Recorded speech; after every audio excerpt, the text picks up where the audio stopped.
திருநெல்வேலி மாவட்டம் சேர்வலாறு அணையில் 23 கோடி ரூபாய் மதிப்பீட்டில் நடைபெற்று வரும் பராமரிப்பு பணிகளை மாவட்ட ஆட்சித்தலைவர் சந்தீப் நந்தூரி ஆய்வு மேற்கொண்டார்.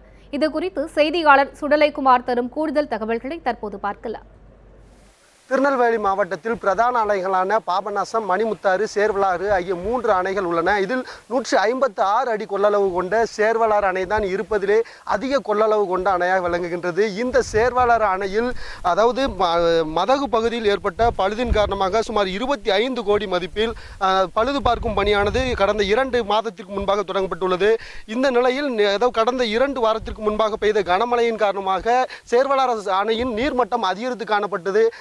தற்பொழுது பழுது நீக்கும் பணி நடைபெற்றதன் காரணமாக தண்ணீர் அனைத்தும் இங்கிருந்து திறந்து விடப்பட்டது. இதன் காரணமாக 13 டிஎம்சி தண்ணீரானது வீணாக கடலில் சென்றதாக தொடர்ந்து மாவட்ட ஆட்சியருக்கு செய்தியாளர்கள் மற்றும் விவசாயிகள் புகார் தெரிவித்ததன் பேரில் தற்பொழுது மாவட்ட ஆட்சியர் சந்தீப் நந்தூரி மற்றும் அனைத்து துறை அதிகாரிகளும் தற்பொழுது சேர்வலாறு அணைக்கு வந்து ஆய்வு மேற்கொண்டனர். இந்த ஆய்வுக்கு பிறகு செய்தியாளர்கள் சந்தித்த மாவட்ட ஆட்சியர் தற்பொழுது பழுது பார்க்கும் பணி அதாவது அணையில் பழுது பார்க்கும் பணியானது நடைபெற்று வருவதாகவும் இன்னும் 8 மாதத்திற்குள் இந்த பணி நிறைவடையும் என்றும் சுமார் 25 கோடி மதிப்பீட்டில் இந்த பணி நடைபெற்று வருவதாகவும் மாவட்ட ஆட்சியர் தெரிவித்துள்ளார். மேலும் தற்பொழுது கனமழை பெய்தாலும் அந்த அணையில் தண்ணீர் இங்கு நிரப்ப முடியாவிட்டாலும் இங்கிருந்து பாபநாசத்திற்கு தண்ணீர் அனுப்பப்பட்டு நீர் சேமிப்பதற்கு தேவையான அனைத்து நடவடிக்கைகளும் எடுக்கப்படும் என்றும் விரைவில் இந்த அணையில் பழுது பார்க்கும் பணி நிறைவு பெற்று இங்கு தண்ணீரை முழுவதுமாக கொள்ளளவு சேமிப்பதற்கு தேவையான அனைத்து நடவடிக்கைகளும் எடுக்க அதிகாரிகளுக்கு உத்தரவிட்டுள்ளதாகவும் மாவட்ட ஆட்சியர் சந்தீப் நந்தூரி தெரிவித்துள்ளார். ஒளிப்பதிவாளர் வள்ளிநாயகம் மற்றும் செய்தியாளர் முத்துப்பாண்டியுடன் சுடலைக்குமார், நியூஸ் 7 தமிழ், சேர்வலாறு அணை பகுதியிலிருந்து.